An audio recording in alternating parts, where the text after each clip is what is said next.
New this morning, an investigation of St. Paul Mayor Cully Herr is underway. This is after allegations of sexual harassment towards St. Paul's Police Chief Axel Henry and other city employees. This is information according to the Star Tribune. And the Strib says a letter was sent by Chris Henry's attorney, Chris Maddle, to St. Paul City Attorney Irene Cow. Maddle stated Henry had filed a formal complaint. That letter was dated back in April. Now, that letter was obtained by the Star Tribune, and it reads in part, Chief Henry has reached the decision to step forward as a formal complainant against the mayor after becoming aware that the mayor's conduct has extended beyond isolated incidents and has included sexual harassment of subordinate city employees, including members of the St. Paul Police Department. WCCO has reached out to Henry's lawyer, but we have not yet heard back. Mayor Herr's spokesperson released a statement saying the mayor has deep respect for city employees and regrets any unintended impact her action may have had. WCCO is continuing to learn more about these accusations. We will update you at the day with what we find out.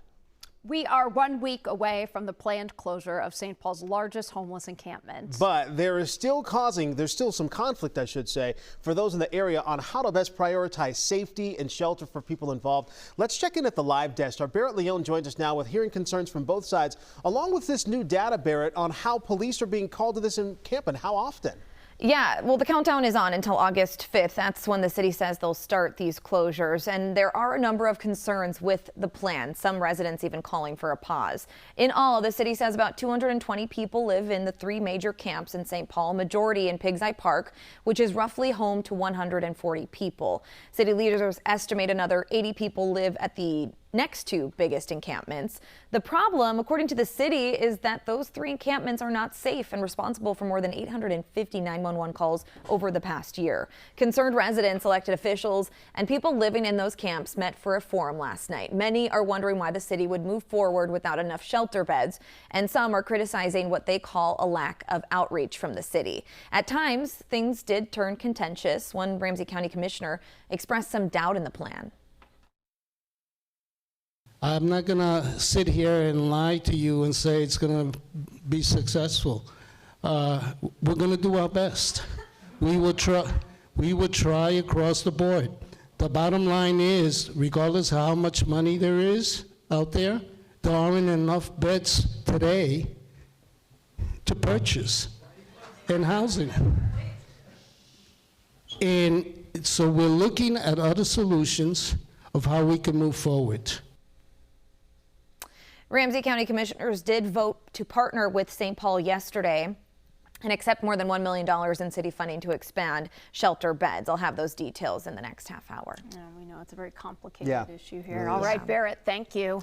Developing overnight, we're working to learn more about what happened in a crash north of the metro. So here's the scene. This is at 35E and County Road H2. It's right by White Bear Lake, Lino Lakes area. You can see crews working to clear the scene here. There was a truck that was overturned in the middle of the road about 2:30 this morning. Took crews an hour to get this all cleaned up. We have reached out to the State Patrol for details.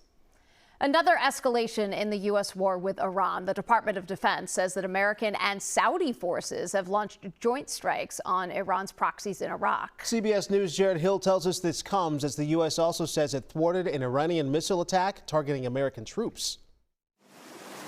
Days of calm in the Middle East shattered overnight. The Pentagon says U.S. and Saudi forces conducted joint strikes against Iran-backed terrorist sites in Iraq.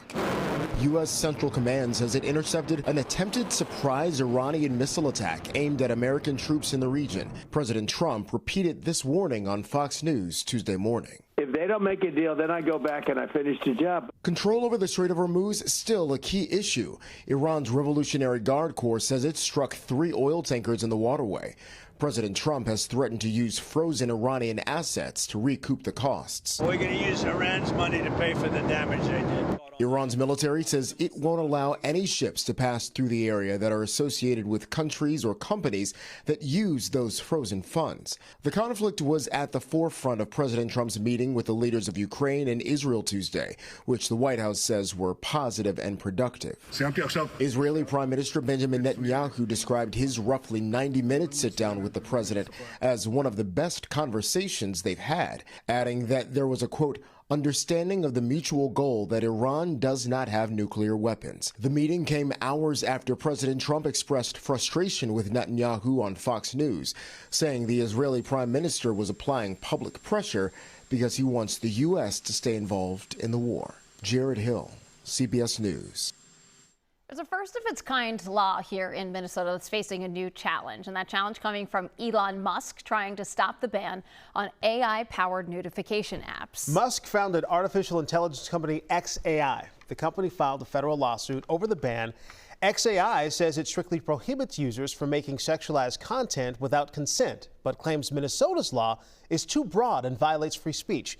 Nearly every single Minnesota lawmaker voted in favor of the bill during the last legislative session. One of the authors of the bill, DFL Representative Jess Hansen, called Musk's law absolutely disgusting and said she looks forward to hearing Elon Musk trying to explain to the public exactly the redeeming qualities he thinks notification has.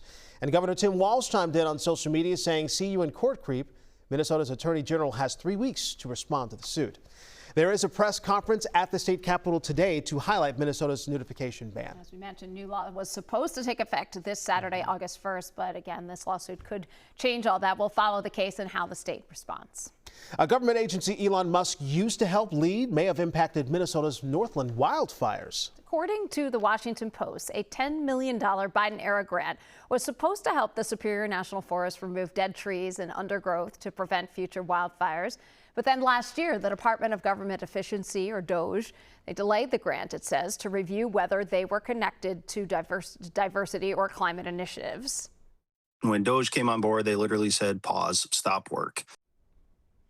So that's Aaron Kania. He's a former forest ranger up in the Superior National Forest. He's now running as a Democrat for a seat in the Minnesota House. Kania says that his team was focused on fire prevention along the Echo Trail, but never got to move forward. Once we made our case and explained it, and we were able to rework the plan to be acceptable to DOGE, by then the reorganization of the Forest Service occurred. So a lot of the people that would do that paperwork were no longer working for the agency. And the Forest Service says nearly 70,000 acres are still burning in the Superior National Forest and the Boundary Waters.